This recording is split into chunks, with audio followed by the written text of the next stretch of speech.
Maayong adlaw guys. So nagbutang dai ko og facial wash nga pants. Kay paingon ko maligo dito sa tangki. Kay walay tubod ang tubig namo diri kagabi. So gamay ra kayo ang among tubig. Tangki, no choice, tangki na pud ta maligo ani.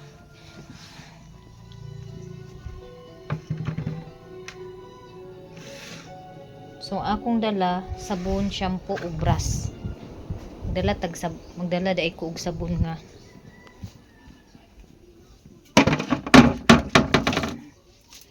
Dala tag sabon nga bar. Na.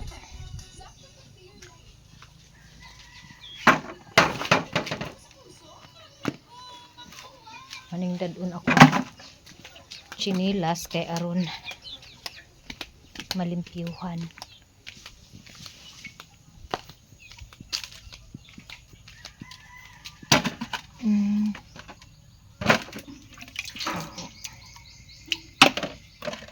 So, nagbutang ko daan og facial wash kay aron inigabot dito sa tangki, medyo ni absorb na sa akong naong ang facial wash nga akong gibutang, no?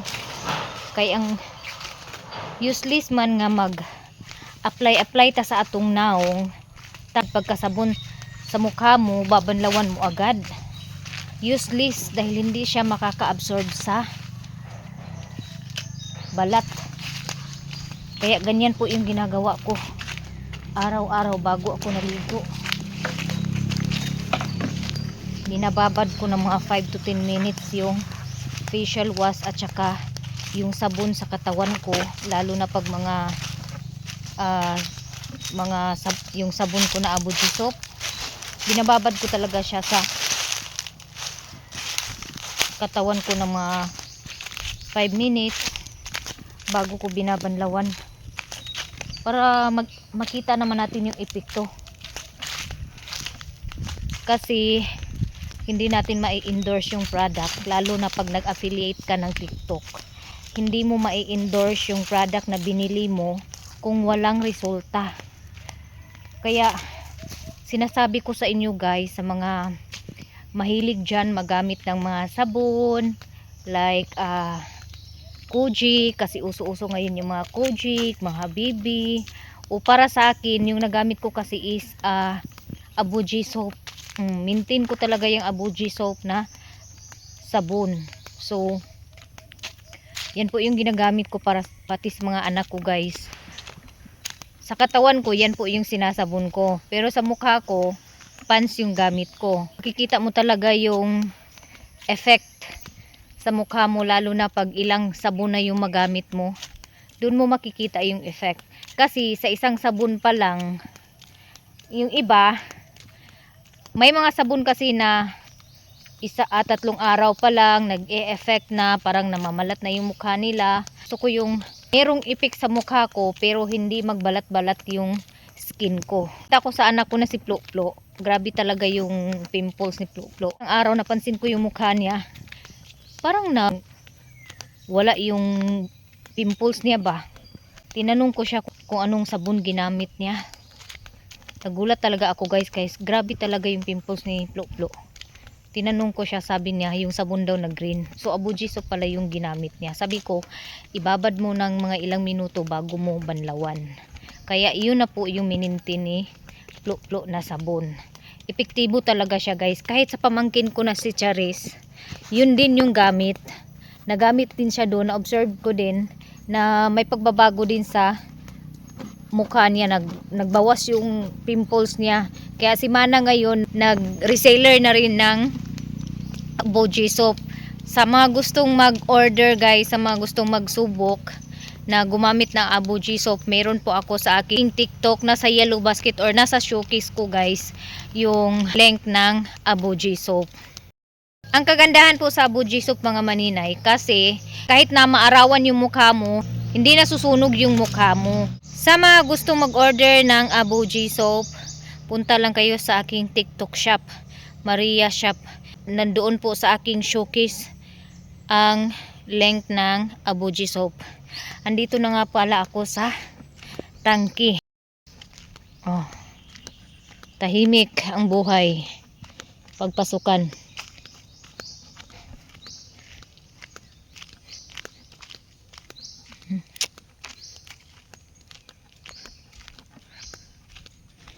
Wala pong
manakog ligo guys.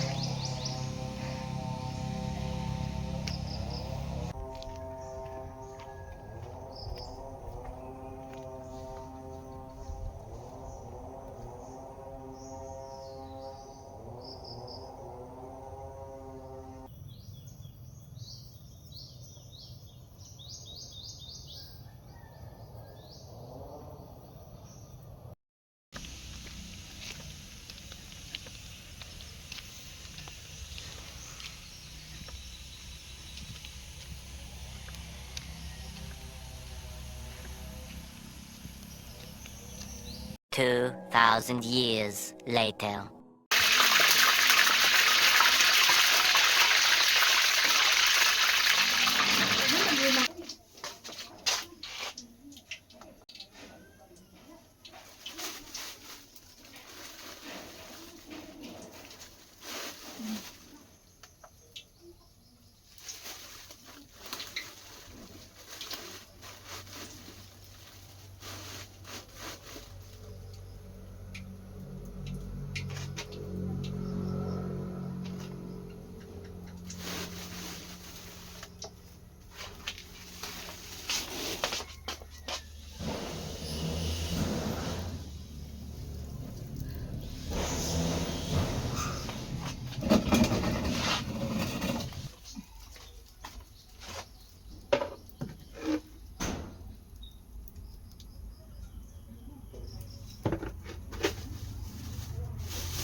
man siya ibalhin.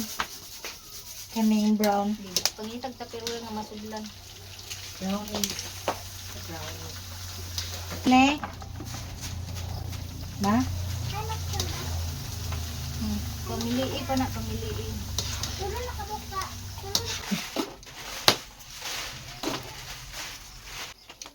Stop muna ako mga maninay kasi talagang hindi ko nagustuhan yung luto ko ngayon. So kailangan ko siyang maibilad sa araw dahil hindi ko nagustuhan yung luto. Bukas na ako mag-continue sa pagluto ng pagprito ng cassava chips. So magkutin na lang ako dahil meron na akong na iprito.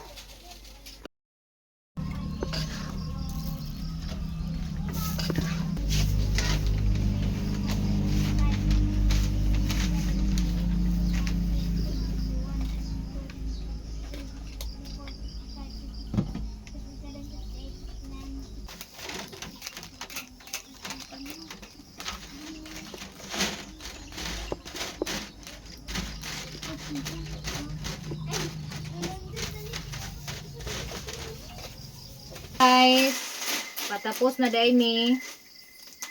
Last na po ito. Tapos magpa-packing na si Maninay.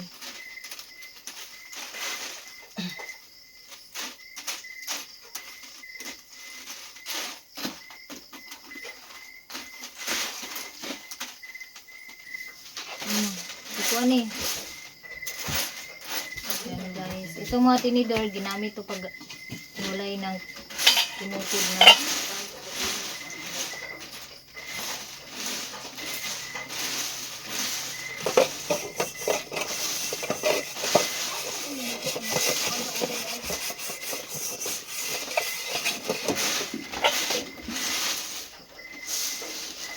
Ako na.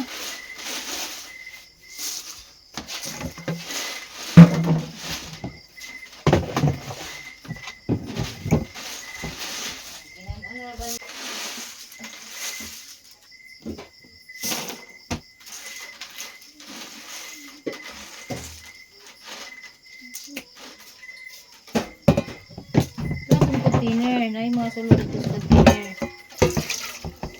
Pero nga na, kay pag-ubigay na nga sabon. So guys, katatapos lang namin magkutid. Nagsaing na naman ako ng kanin ko. Yan. Nag-init ako ng tubig para sa aking kanin na mais. Yan. So pinapakulo ko yung tubig. Tapos ako lang yung nagsasaing kasi yung mga bata alam naman nila magluto ng kanin na mais kasi yan po yung pagkain nila doon sa bukid dati. Pero mas gusto kong ako yung maghanda ng aking pagkain. Yung nabili ko kasing bigas mga maninay ay old stock siya, tapos meron na siyang parang mga uod-uod. Kaya ako mismo yung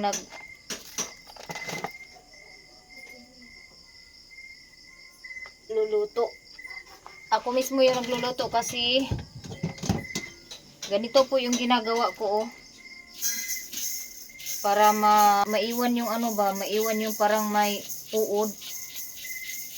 O tapos pagkatapos nito, hinuhugasan ko muna siya ng 2 bisis o 3 bisis kasi parang amoy ano siya, amoy cockroach, amoy ipis.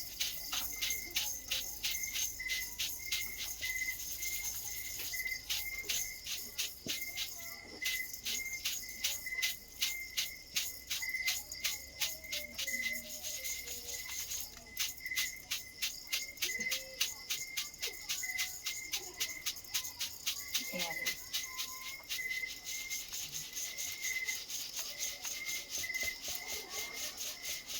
Papakita ko sa inyo. Ano siya, old stock. Ayoko kasi yung yellow kaya ito na yung binili ko. Ayan oh, mayroon talaga siyang uod guys. Ayan oh, yung mga uod ng bigas ba. Kasi old stock po siya. Tapos saka ko siya hinuhugasan. Nagsuot ako ng gloves. Hindi mabasa yung kamay ko ba?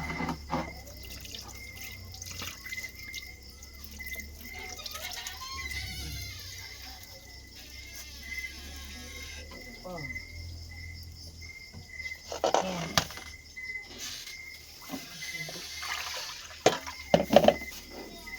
Oh my God, nalagyan ng tubig.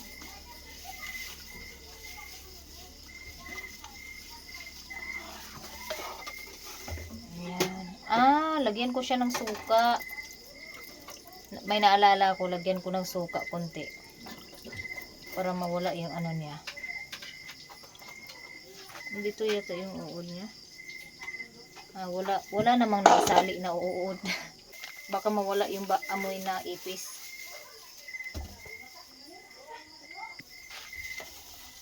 Nilagyan ko siya ng konting suka. Baka mawala yung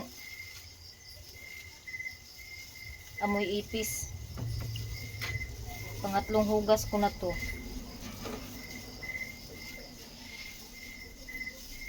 Okay. Tapon na natin yung tubig.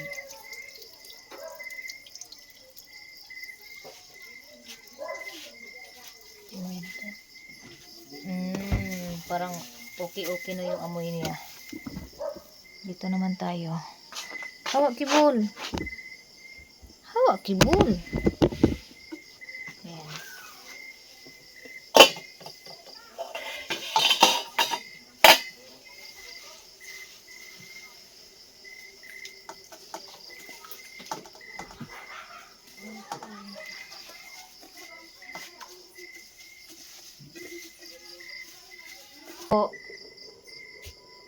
Tingnan natin ulit. Imikos-mikos ulit. Tapos bawasan ko siya ng kunting tubig para hindi lata po yung aking sinaing.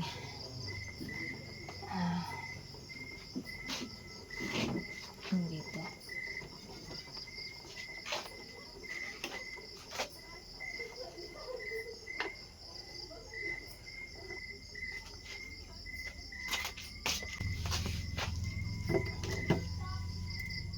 Ayan.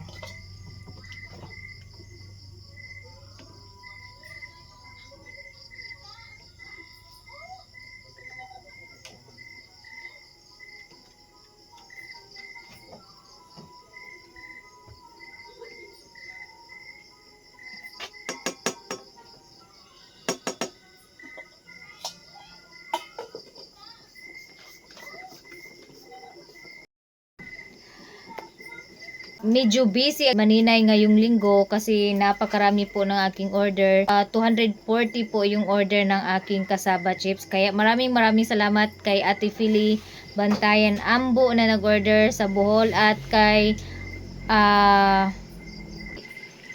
maraming salamat kay Ma'am Junalyn Oberes na nag-repeat sa pag-order. Maraming salamat at maraming salamat kay Evelyn Mahinay na nag-order sa akin ng 200 pouch ng kasaba chips sa Davao. Thank you so much guys. So ayan na guys.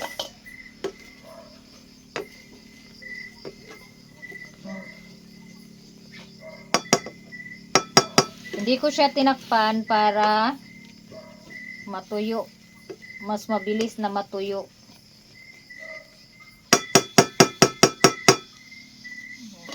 So, guys, gabi na. Hindi pa rin tapos ang inyong maninay. Busy pa rin. So, magpapacking ako ngayon. Kasi napakarami po ng aking ipapack ngayong gabi.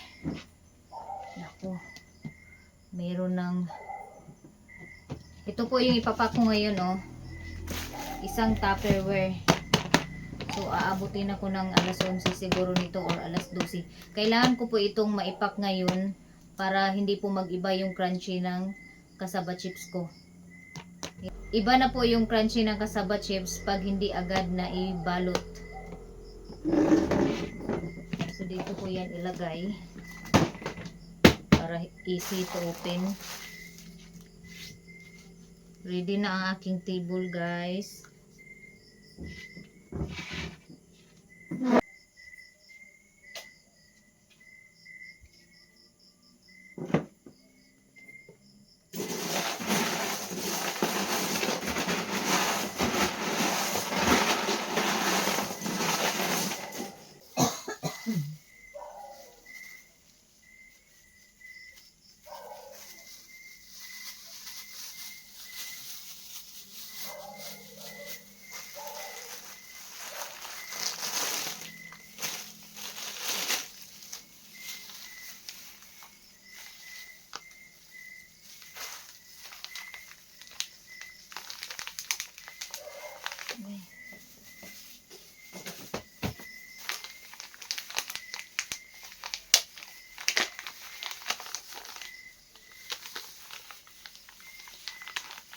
Yung cassava chips na coated talaga yung pinaka-sensitive dito mga maninay kasi hindi mo siya kailangang pahanginan ng matagal.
So, ayan guys. Hanggang dito na aking video. Maraming salamat sa lahat ng mga sumuporta na aking YouTube channel, sa mga hindi nag-skip ng ads, at sa mga nag-order na aking cassava chips.